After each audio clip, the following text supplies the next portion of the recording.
Jesus was deliberately rude to the Canaanite woman, a woman from another race and culture that he encountered, as we have heard in today's gospel reading.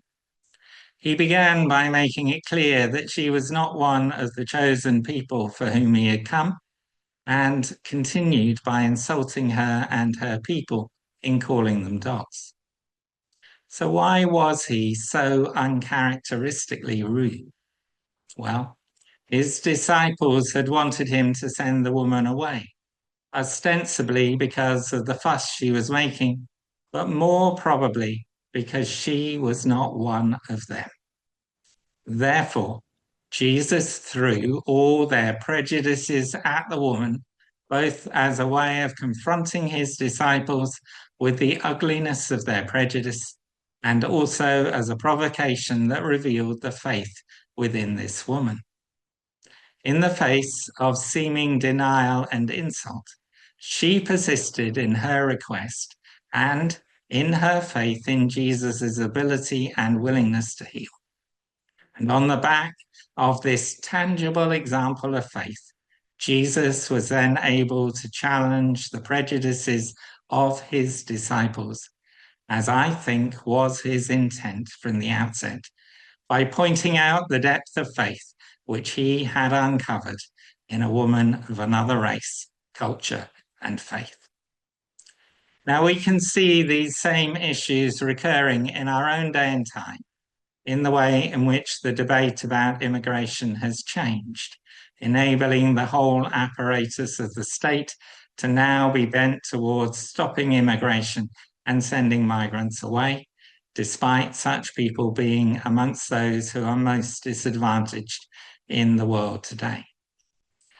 As one example, the then Archbishop of Canterbury, Justin Welby, said that the government's illegal migration bill was morally unacceptable and represented a dramatic departure from Britain's obligations under the 1951 Refugee Convention.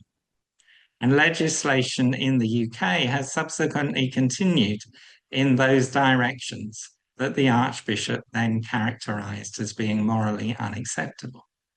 Several years ago, the then Bishop of Dover accused senior political figures, including the then Prime Minister, of forgetting their humanity and attacked elements of the media for propagating a toxicity designed to spread antipathy towards migrants.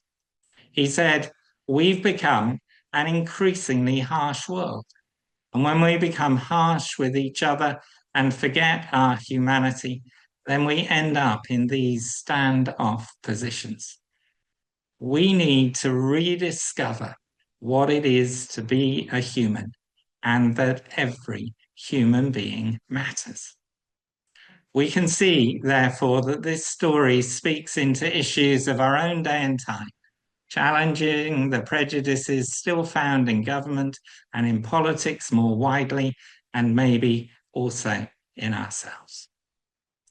Seeing this story of the Canaanite woman as a deliberate challenge to the prejudices of his disciples is also consistent with the story of the Good Samaritan, where Jesus tells a group of God's chosen people a story in which one of their own receives help, not from his own people, but from a man of another race, culture, and faith. In that story, Jesus went further than his already radical teaching of love for our enemies by telling a story in which a member of God's chosen people received God's love and help from a person that he considered to be outside the people of God and an enemy of his own people.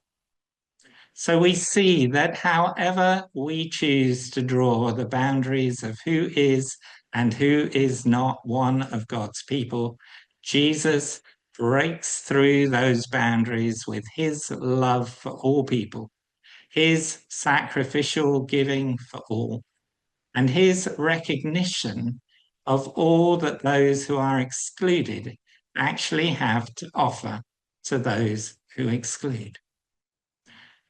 The strapline of St. Michael's Church in Camden Town, "Making a family out of strangers," is a very good summary of this aspect of Jesus' teaching and ministry. It is a helpful practice which comes from Ignatian spirituality to try to place ourselves fully within a story from the Gospels by becoming onlooker participants and giving full rein to our imagination. If we were part of this story, would we be with the disciples who wanted Jesus to send the Canaanite woman away because she was not one of them? Or would we be with Jesus, who challenged the prejudices of his disciples by pointing out the depth of faith which he had uncovered in a woman of another race, culture, and faith? Our answer to that question will determine the extent to which we seek to make a family out of strangers ourselves.